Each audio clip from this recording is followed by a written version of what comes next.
মাজনিশা বিশ্বনাথ চাৰিআলি চহৰৰ মাজমজিয়াত পিষ্টলসহ 3 যুৱকক গ্ৰেপ্তাৰ।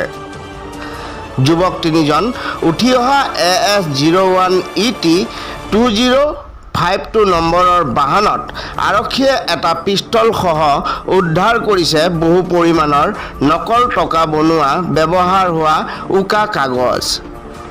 বাহনখনত বিশ্বনাথ ঘাট দিশৰ পৰা আহিছিল যুৱক 3জন। এজনৰ ঘৰ মেঘালয় আৰু 2জন যুৱক তেজপুৰৰ বুলি জানিব পৰা গৈছে। যুৱক কেইজন লক্ষ্যজ্যোতি শৰ্মা, হীৰকজ্যোতি বৰা আৰু টিংচেন চাৰিয়াং বুলি জানিব পৰা গৈছে। বিশ্বনাথ আৰক্ষীয়ে যুৱক কেইজনক জেৰা অব্যাহত ৰাখিছে।